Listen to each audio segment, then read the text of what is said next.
Hi everyone, Bethany Fieltano here, the internet's busiest music nerd, and it's time for a review of the new Little Simz album, Lotus. Here we have a brand new record from rapper, songwriter, UK lyricist extraordinaire, Little Simz. This is her 6th full-length LP to date, a highly anticipated one for me, a follow-up to her 2022 No Thank You record, which was a pretty tight and solid assembly of songs from her, some of which felt like holdovers from her last album cycle a year earlier behind the excellent Sometimes I Might Be Introvert, which is a kind of Simz established thing at this point if you have been following her discography, where she'll come through with these very large, ambitious records, and then after these types of album cycles, she will pendulum swing over to something that is maybe a bit smaller, stripped back, or direct and to the point. I'm kind of getting ahead of myself, but I just want to say I find the way Simz releases her music to be very interesting. What's even more interesting, though, obviously, is her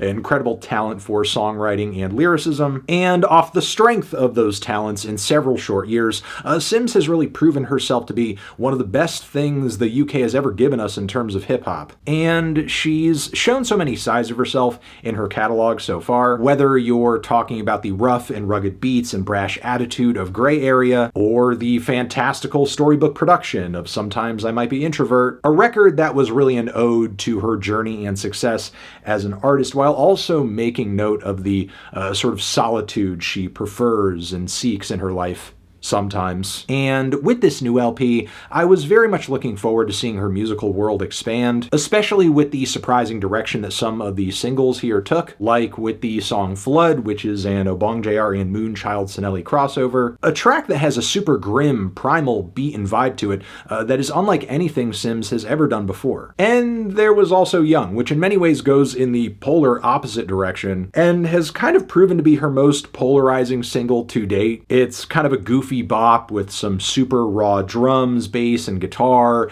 There's something kind of post-punky about it too. And it's a track where she is seriously taking the piss about her age, about her simplistic lifestyle, with a deeply unserious vocal delivery. It's a track that, in my opinion, is legitimately funny, but the humor, for whatever reason, seems to be going over a lot of people's heads or just isn't registering. But I don't know, I just find it refreshing to hear Simz writing from a place where she's not necessarily in this heightened state of emotional urgency, especially since there is plenty of room for that on the rest of this new album. Now, another necessary bit of context before going into the full review here, because it was announced in the lead up to this record that Simz is now engaging in this massive lawsuit against former collaborator Inflow, one of the founding members of the mysterious UK music collective SAULT. And she is seeking a £1.7 million sum from Inflow. And now, with that working relationship totally broken, I also went into this album wondering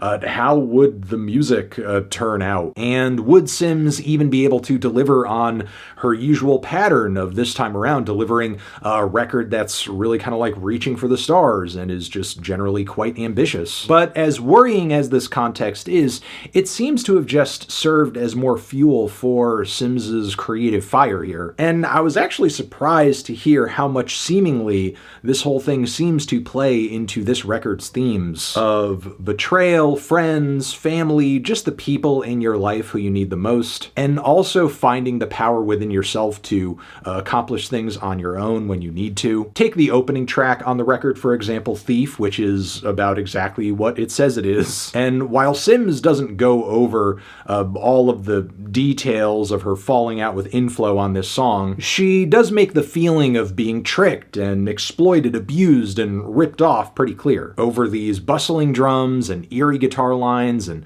sort of psychedelic la la la la la choruses. Whole thing sounds like a nightmare, and it's a very strong overall start to the record in terms of songwriting and just the vibe vibes that will come forth after, because a lot of these same sounds and feelings are echoed on the song Flood, which also features themes of disgust and snakes and wishing to be guided away from those who might have devilish intentions. But then you do kind of get a very sudden and hard vibe shift on the song Young. Meanwhile, the track Only is a very gentle, flirty, and lovesick number, set to some super casual jazzy chords and what sounds like kind of a bossa nova beat. It's one of a few tracks on the record that doesn't exactly come across as Simz's boldest work. Peace as well is very much a super chill, acoustic, laid-back track, which, given just how redundant the instrumental on this one is and how spoken word Simz's flows on this track are, I feel like this one could have been cut down to an interlude. It's a bit of a drag at this length, and the back end of the track would be a bust if not for an excellent vocal performance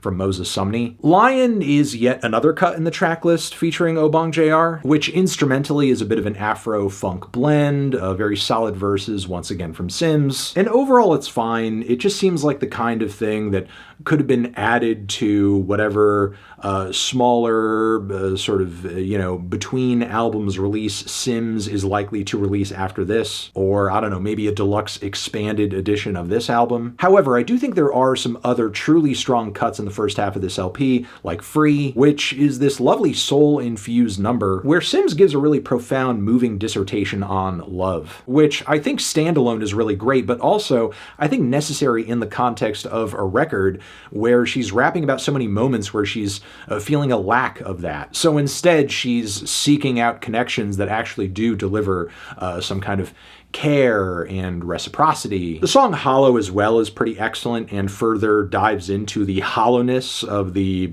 same connection, presumably, that the first track on the record is about, as Simz raps passionately and viciously about this person who is a fake supporter, putting her in a situation where her fans are like, oh man, your music's being held up, where's the music? She also describes a daylight robbery of my soul and my world got smaller. So you're talking about not only a loss of money, a loss of music, but also kind of, again, that loss of a connection that previously you needed in order to exist in the world that you make your living off of. And of course, this is all delivered over these fantastical strings and dreamy keys. Then following this, we have a very strong run of songs toward the finish of the album. There's Enough, featuring Yukimi of Little Dragon fame, a track that really brings back the crazy bass and post-punk heavy grooves off of Young, in such a way to where it feels like I am listening to a cut off an old ESG record, which, given the lyrics on this track and Simz's delivery, she kind of maps over onto this sound and style very well. And again, to go back to the drumming, it's absolutely killer. And then there's the track Blood, which is an incredible, significant cut on this album, featuring a lot of bars from fellow artist Wretch32, who I know has collaborated with Simz before, and I don't personally know of any deep connections between the two prior to the release of this song, but the whole track plays out lyrically like this brother-sister argument, with references to their ailing mother, and Wretch32 in the context of this track is an artist like Simz, but he's spending a lot of time on the road and drinking and just kind of generally being away from the family and not keeping up with his sister and not keeping up with his mom and not keeping up with everyone else. He's mostly MIA. And this has caused a lot of distance and a lot of bitterness. And it is a genuinely heart-wrenching interaction, sort of hearing the feelings from both sides of this dichotomy. I mean, some moments of it do feel maybe a bit too performative, like when they both say at the same time, I low-key felt you were the favorite. Like, what is this, a Disney movie? Still, though, there is something genuinely touching there in this song that really makes for one of the most powerful and impactful tracks in Simz's entire discography. We also have the title track of the record with Yusuf Days and the wonderful Michael Kiwanuka, which is a fiery cut where, in a lot of ways, Simz kind of sets the record straight. There is a sentiment communicated here that is not too unlike a few songs on the back end of Kendrick Lamar's Mr. Morale and the Big Steppers, where Simz essentially says, despite being an artist who makes a lot of very heady, cerebral, thoughtful music, tracks that address the social ills of the world, Simz is not seeking for her audience to put it on her shoulders to solve all of the world's problems and all of her fans' problems. And over that, she chooses self-preservation, which I do think there is a legitimate debate around from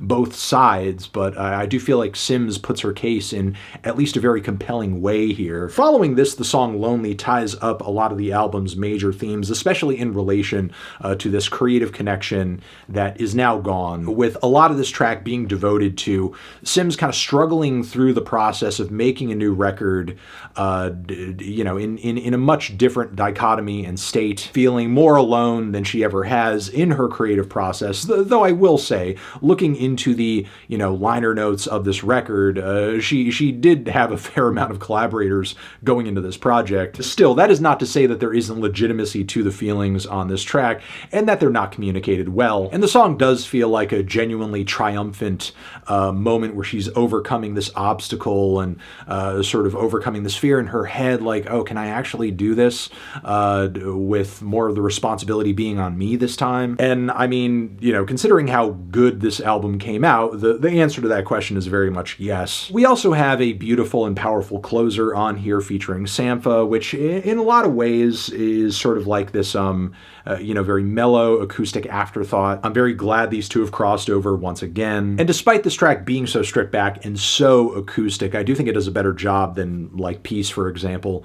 in terms of just staying engaging from beginning to end. But yes, a very somber finish to this Simz album.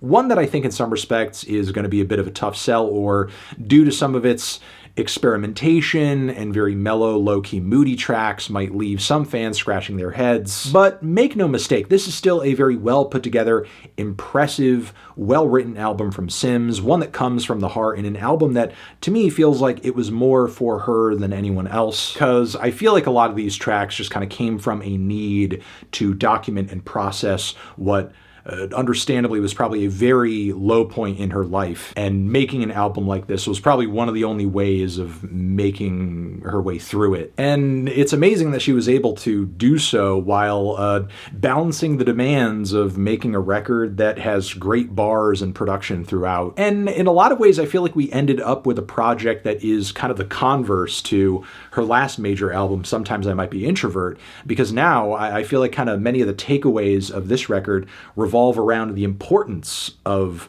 connection, and again, friends and family and people who actually support you and foster your well-being and creativity. So outside of a handful of moments that felt a little underwhelming or paled in comparison to others, I think Simz made another great record here, which is why I'm feeling a light to decent 8 on this one. Transition, have you given this album a listen? Did you love it? Did you hate it? What would you rate it? You're the best, you're the best. What should I review next? Hit the like if you like. Please subscribe and please don't cry. Hit the bell as well. Over here next to my head is another video that you can check out. Hit that up or the link to subscribe to the channel. Anthony Fantano, Little Simz, forever.